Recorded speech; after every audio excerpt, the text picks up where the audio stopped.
40 বছরের গুনার জন্য আমি তোমার কাছে খাঁটি দিলে তওবা করে নিলাম। ও মালিক, আর কোনদিন গুনাহ করব না, আর কোনদিন গুনাহ করব না। তুমি আমাকে লজ্জা দিও না, তুমি মানুষের চোখে আমাকে গুনাহগার বানায়া দিও না। মালিক রে, আর কোনদিন গুনাহ করব না, তোমার কাছে মাপ চাই। আমার রাসূল বলেন, কালান নবী সাল্লাল্লাহু তাআলা আলাইহি ওয়াসাল্লাম, আত-তাইবুল হাবিবুল্লাহ। কালান নবী সাল্লাল্লাহু আলাইহি ওয়াসাল্লাম, আত-তাইবু মিনাজ যামবি কামান লা যামবা লাহু। যে ব্যক্তি খাঁটি দিলে মাওলার কাছে তওবা করে, ওই লোকটাকে আল্লাহ তাআলা এমন নিষ্পাপ বানায় দেন।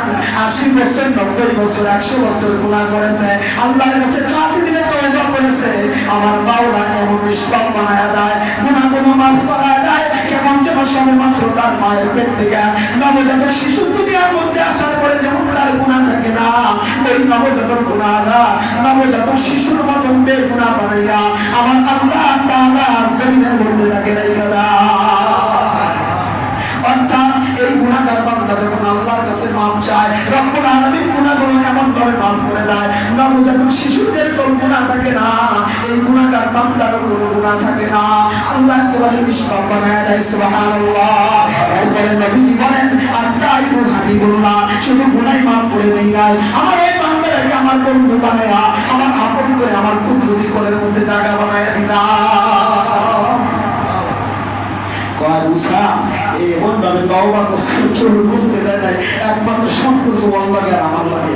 একমাত্র ও কইছে, আমি শুনছি, আমি ওর জন্য অভিমান করছি ওর উপরে, যে আমার নাফরমানি করতেছ, আমার কাছে ফিরে আসছ না, আমি ওর দিকে কুদরতি ভাবে নজর দিয়ে তাকায় রইছি, তখন যেন আমার কাছে মাপ চায়, মাপ চাইতে দেরি হবে, আমার অভিমান ভেঙে দিব।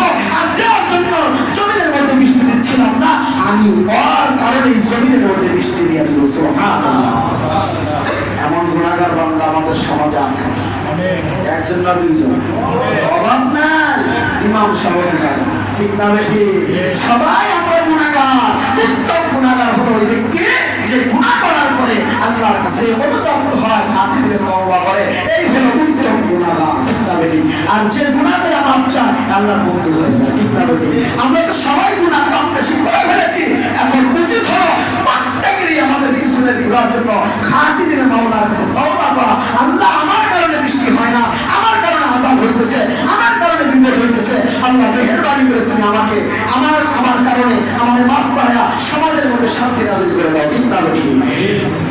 এটা আসেন আমরা সকলে আল্লাহর কাছে তওবা করি, সকলে আমরা তওবা করি খাঁটি দিলে, আমরা সকলেই করি আস্তাগফিরুল্লাহ রাব্বি মিন কুল্লি যামবি ওয়া আতুবু ইলাইহি লা হাওলা ওয়ালা কুওয়াতা ইল্লা বিল্লাহিল আলিয়্যিল আযীম। সাইয়্যিদুল ইস্তিগফার বলি আমরা সবাই, আল্লাহুম্মা আনতা রাব্বি লা ইলাহা ইল্লা আনতা খলাকতানি ওয়া আনা আবদুকা ওয়া আনা আলা আহদিকা ওয়া ওয়া'দিকা ফাস্তাতা'তু আউযু বিকা মিন শাররি মা সানাতু আবু লাকা বিনি'মাতিকা আলাইয়া ওয়া আবুউ বিযামবি ফাগফিরলি ফাইন্নাহু লা ইয়াগফিরু যুনুবা ইল্লা আনতা ইয়া আরহামার রাহিমিন। আল্লাহ, আমরা গুনাহ করে ফেলেছিলাম, আল্লাহ তোমার কাছে খাঁটি দিলে তওবা করেছি, আল্লাহ আমাদের তওবাকে তুমি কবুল করে নাও।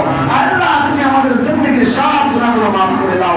আমাদের কারণে আল্লাহ জমিনের মধ্যে অশান্তি, আমাদের কারণে আযাব, আমাদের কারণে বিপদ, আল্লাহ আমাদের গুনাহগুলো মাফ করা, এই সমাজের মধ্যে, দেশের মধ্যে আল্লাহ তোমার শান্তি নাযিল করে দাও, তোমার রহমতের বৃষ্টি, রহমতের বারিধারা নাযিল করে দাও, তোমার রহমত বর্ষণ করে দাও। আল্লাহ, তুমি আমাদের দোয়া কবুল করো। সকলেই বলি আল্লাহুম্মা আমিন।